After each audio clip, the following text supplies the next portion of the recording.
Hello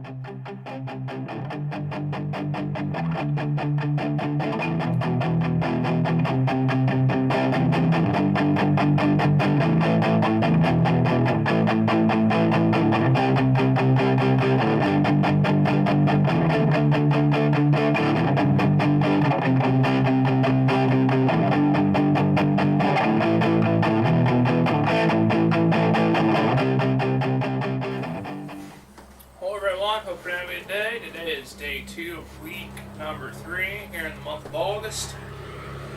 A new name is the subtopic for today. We want to continue reading here in the Gospel of John.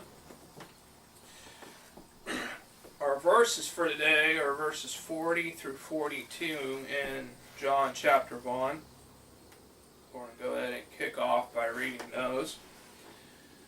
One of the two who heard John speak and followed Jesus was Andrew, Simon Peter's brother. He first found his brother Simon and said to him, "We have found the Messiah," which means Christ. He brought him to Jesus. Jesus looked at him and said, "You are Simon, the son of John. You shall be called Cephas," which means Peter, or the rock. A new name. What would you do if you had just spent the day with Jesus? You'd probably run out and tell someone, wouldn't you? Well, that's what Andrew did. He and the other disciple mentioned in verse 35, most likely the Apostle John himself, spent part of the day with Jesus. Then Andrew said, "I've got to tell somebody." So when you meet Jesus, you have to go tell somebody.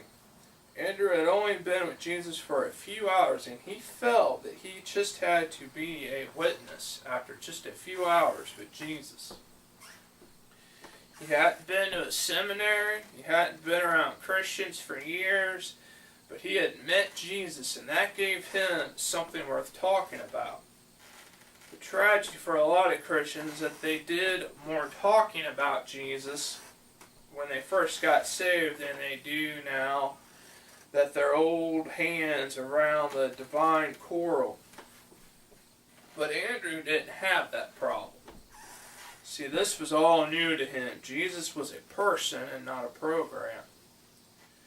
The first place Andrew went was back home to his brother Simon. You know, the hardest place to talk about Jesus is to relatives. I can vouch for that. Most of us would rather talk to strangers because relatives know us. They can dig all of our dirt out. With strangers you can say, "Do you know about Jesus?" But they can't scrutinize how we've been living. They can't see whether our walk and our talk are married together. They don't know us. But when we go home, we can't be shucking and jiving and dodging bullets. So I like what Andrew did here. He went straight home and told his brother Simon about Jesus. Then he brought Simon to Jesus himself. Now Simon perked up when Andrew told him that he had found the Messiah, the anointed one, the promised Redeemer of Israel. Simon was very like, whoa, wait a minute here.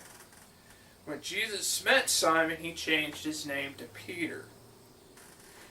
Jesus was saying, if you're going to be my disciple, we need to stop calling you what you were and start calling you by what you are going to be. Whenever you meet Jesus, you get a new name. And read that over in Revelation chapter 2, verse 17. Have you come to Jesus and received your new name along with your new life? Have you brought anyone else to Jesus lately? Bearing witness of him. In the Think About It section, Tony writes, as a disciple you have a new name, a new destination, a new heart, and a new job description. Your job is to live like the new person you are. Of course, today really centered around newness, new, and new. That's one of the biggest parts of becoming a disciple is the transformation process. And you'll read throughout even Paul's epistles of how much Paul stresses of how we got to be renewed in our mind, renewed in our heart, and people should no longer recognize us as the old person we once was. There should be such a dramatic change from coming into relationship with Jesus Christ that there is that much of a dynamic, complete turnaround in our lives and how we go about everything in our lives from day to day. We'll continue on in the Gospel of John tomorrow here on the topic of following Jesus. You all have a good day. God bless you.